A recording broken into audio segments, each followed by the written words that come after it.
In this video we cover how to make sectioning models with Power 3D in a really easy way. And I will show you one example. This example is based on this kind of shape, and once you set it up in Power 3D, which is actually really easy, you can, for example, change the amount of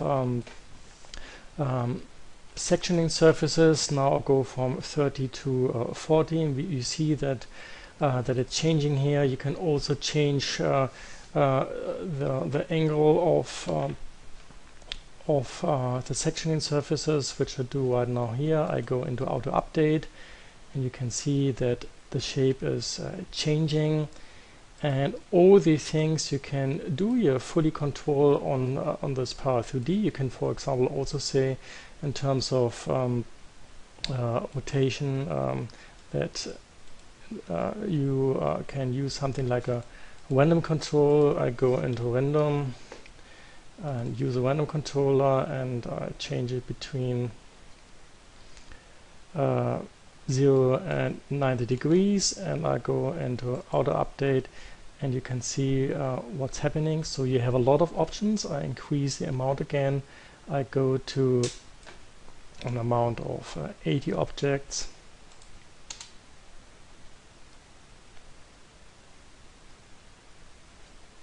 Now you can see that I have a sectioning with 18 objects, and it happens in a really short amount of time once you understand the principles behind this. Okay, let's have a look at the principles behind this sectioning method. Actually, we start with a really more or less simple shape with this torus geometry in 3D Studio Max, and what we do is actually we use Boolean or Boolean, and this whole method is developed and already shown by Ali Torabi in his really nice Bird's Nest Stadium tutorials. So this is my torus, and in the front view I just draw one plane. The plane has to be big. It has to be much bigger than the torus, whatever kind of geometry you use. You can already see that I have a lot of segments, and I will explain you why I had a lot of sections in my basic settings. And we first start with any segments, and what we do is we first have a look at Boolean. I copy the whole thing so we can compare actually, and I think I'll copy it 4 times, and let's look at this one. This is my object, my torus knot, and I go into compound objects, then into Boolean, and I use the settings operation intersection. And when I use intersection, I can go to pick operand and choose my plane, and we see what's happening. It's really nice. I have a section same at this spot through this torus. And on top I can just add a shell modifier and a decent dimensions. I go now it has 4 centimeters, 3 in outer amount and 1 centimeter in inner amount. And you can move this actually. If I go into Boolean operands, I can choose between torus and plane, and I obviously would like to move the plane in my Boolean.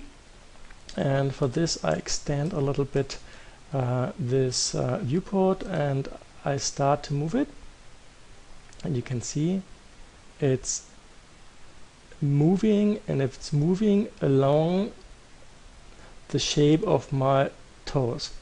And there's one thing you can see. You can already see these weird creases and ridges.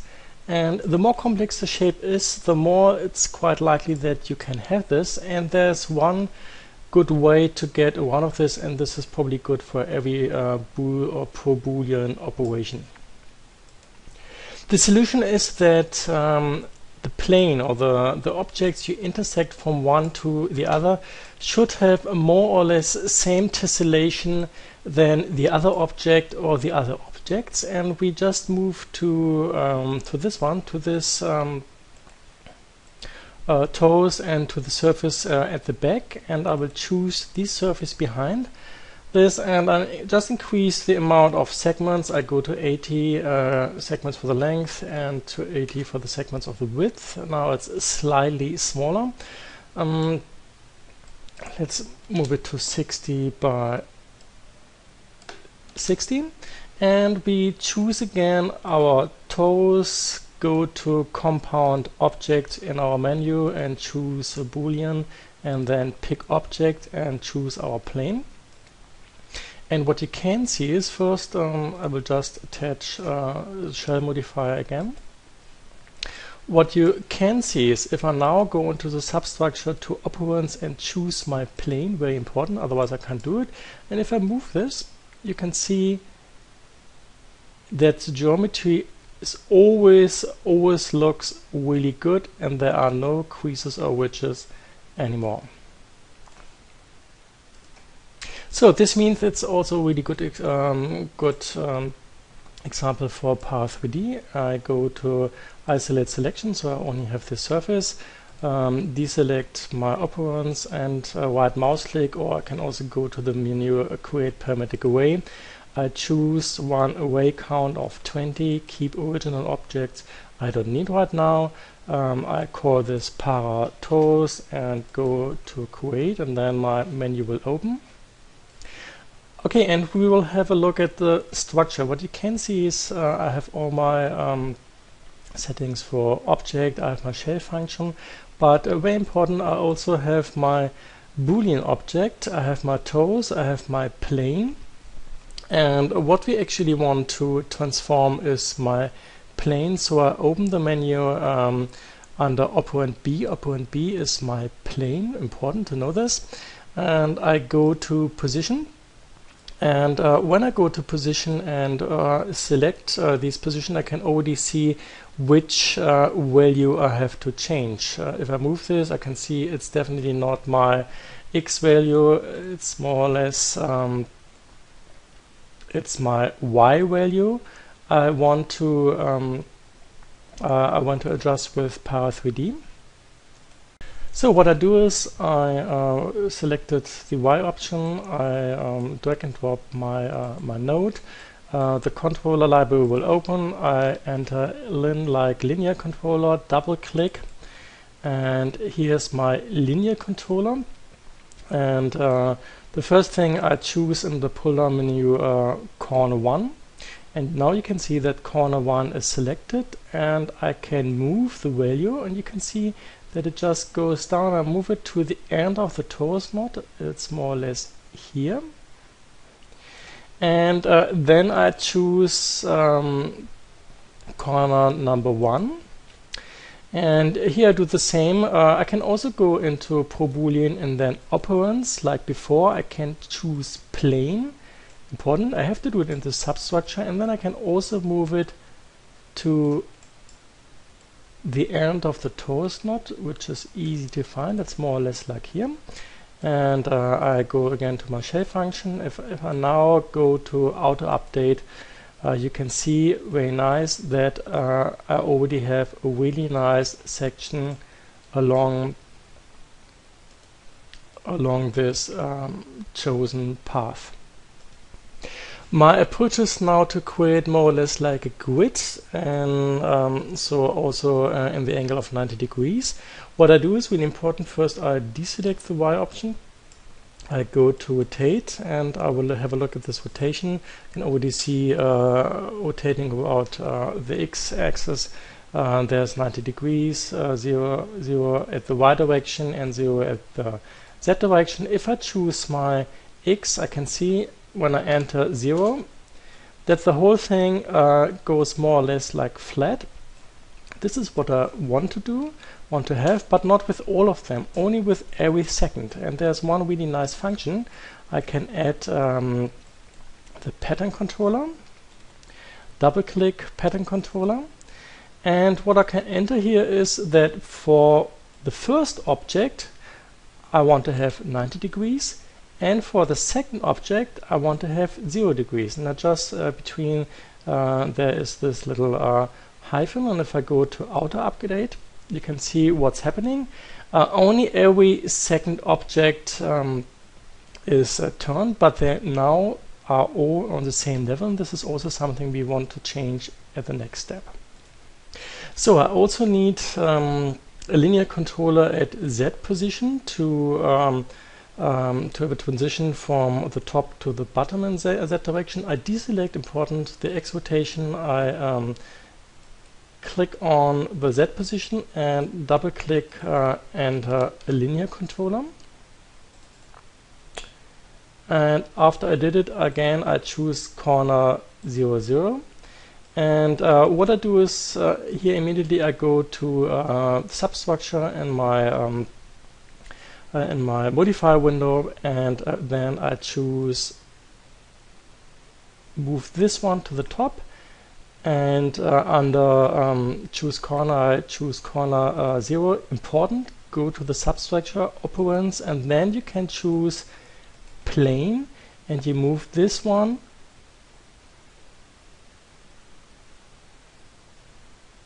to the bottom. Okay, choose it's a little bit out of the system, so this one you can't see anymore, but I think that's fine. It's just a design decision. And if I now go into auto update, you can see that this already looks quite good. Okay, I just changed the color of all the objects so we can see it a little bit better. This is my object, and what I can do now is, for example, a full control of all my parameters. I can go and first deselect position again. If you have several parameters selected, really important, there's one option to deselect all. I can right mouse click onto all and then say uncheck all. That's an easy way of deselecting everything when I have more parameters selected. I can also select everything and then say arrange, and this means it looks a little bit more clean, a little bit cleaner. And if I now choose my inner and outer amount, for example, my outer amount, I also choose to 1 centimeter, you can see that it's changing, and now I can do whatever I want to do, probably for instead of my rotation with 90 degrees and 0 degrees, I can probably say that every the second one has 60 degrees and the next one has 30 degrees. I go into auto update and then it looks like this. Nice, but probably not enough objects. So if I want to increase the amount of objects, I just select my array node, and here I can just increase the amount of objects to 16. And it takes some seconds, and this looks already much better. It actually looks quite nice. And the next step, what I can do is, if I don't like this pattern, it's obvious I can change to whatever kind of angles I want it to be. I can, for example, disconnect this. I can also delete this this controller and then just add a new controller. I can, for example, add the random controller, and when I enter the random controller and say I want to have a random between 0 and 180 degrees, I go to auto update, and a completely different structure we can actually see. So I connect the same node to my y direction, and now also to my x direction, so they're all three connected.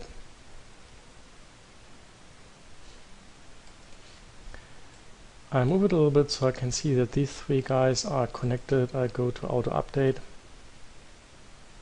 and then you can see it's a completely nice nice shape, and with a random controller, and you can still see, this is probably the next step we want to talk about, that my objects, just because I use Boolean and my plane had a tessellation, that they're also tessellated on this surface, which makes geometry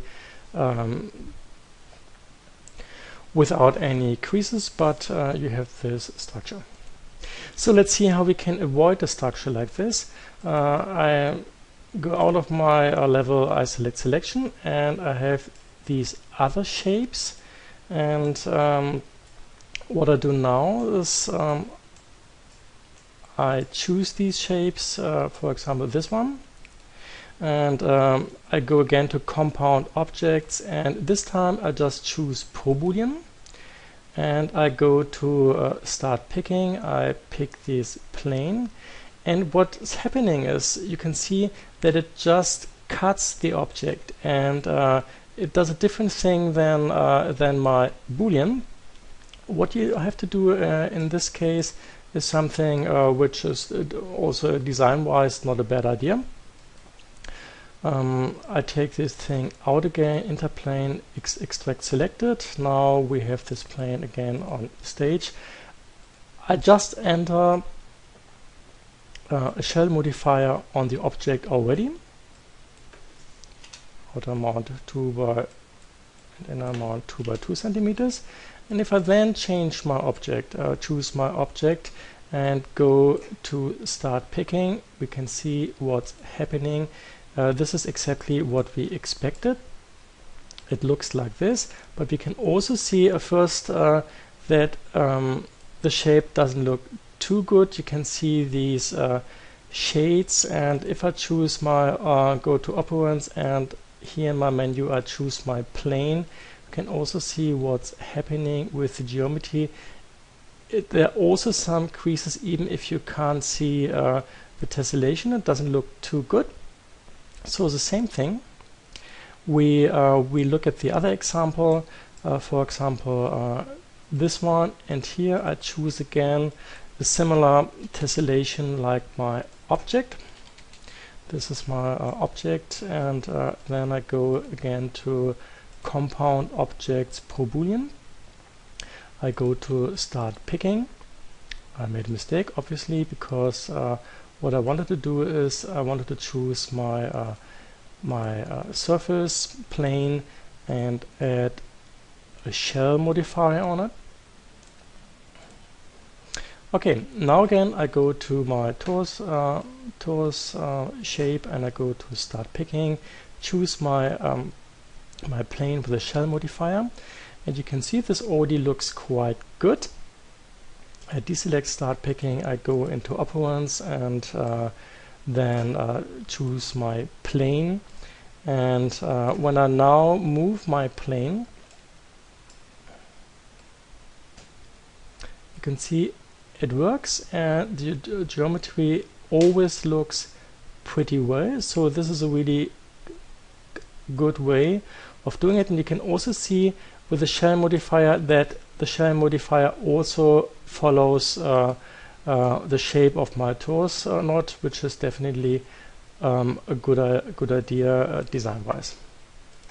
So for the very few people who probably still watch this really long video tutorial, we have a look at this really complex shape, and it's based on a box. The box is distorted, and then I added a mesh smooth. And it's really important that the iterations are not too high. The higher the iterations, the smaller the grid becomes, and then it also makes it more difficult for my Boolean. So I go for a maximum iteration of 3. And here again we apply this plane. I make it quite big. I look at the tessellation of the plane and of the object, so I think it can be even smaller, 100 by 100. I will enter a shell modifier. I go to shell, and I've entered the shell modifier. Then I choose my object. I go to compound objects, Boolean, go to start picking. And here we go, the already looks quite good. And if I go into my operands and select my plane, we want to see what it looks like. If it looks good and it doesn't look bad, I think it works quite well. And if you try it by yourself, you can see that it's not so easy to set it up in a way that your shape doesn't appear or it doesn't flicker in a really weird way. And if you have something like this, the shell I think is a little bit too big. I go to 1 by 1. You can see how easy it is to set this up in Power 3D. Right mouse click, or you go to create parametric array in your menu. I go into a count of 20. Create Power 3D. I go into my organic shape, and you can see that here it's a similar like Boolean, and also in Boolean I have operand B. I have my 2 operands, and I choose the second one. I'll also make it a little bit bigger so you can see this. I choose the second one, and here zoom out a little bit. Under position, I first have to find the right position. I try with the right position again. This was quite successful beforehand.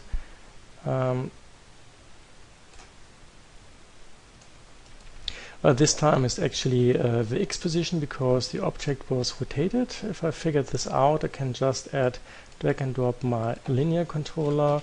This is my linear controller, double click, and then it's attached. I choose the first corner, and I can do it with my with scrolling at in my Power 3D settings. Move it to the lowest point. I choose my second controller. This I do via the menu, just to show that this is also a really good way, possibly even faster. And I move this to the top. Okay, and after I did it, I can go again and deselect my substructure. I go to auto update, and you can already see. Also, this takes a second. It takes a little bit longer than using using Boolean, but you see that it works pretty well. And then the same thing, if you want to rotate it, you can probably choose X, Y, and Z direction. You obviously have to deselect X position before, otherwise they have the same controller like we used for position. And if you then go, for example, for a random controller or pattern controller or whatever kind of controller you would like to use, copy or instance, I go to copy in this term. You can also go to instance. I think instance would be make even more sense, so you only have to adjust one controller. Then I can set this controller, and I say here it's between 0 and 90 degrees, and the Y direction is between 45 and 130 degrees, and the Z direction is between 0 and 180 degrees or whatever. We choose auto update.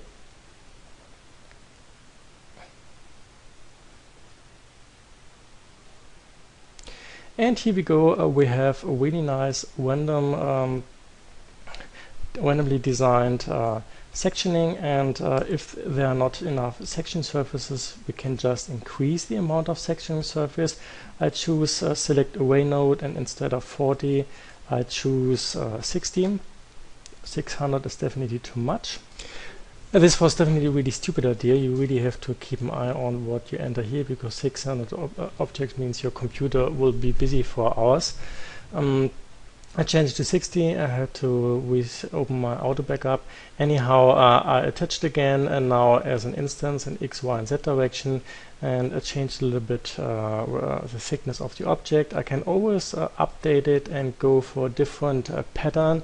And once I'm happy with the pattern and my sectioning, I can choose again under Utilities, Snapshot. I choose the snapshot function and I go to snapshot editable poly. And what you can see right now is that Para3D just did a snapshot of this whole thing. This means it doesn't have the intelligence of Para3D anymore, but it is one object which you can just use for working on your design, which is a simple editable poly.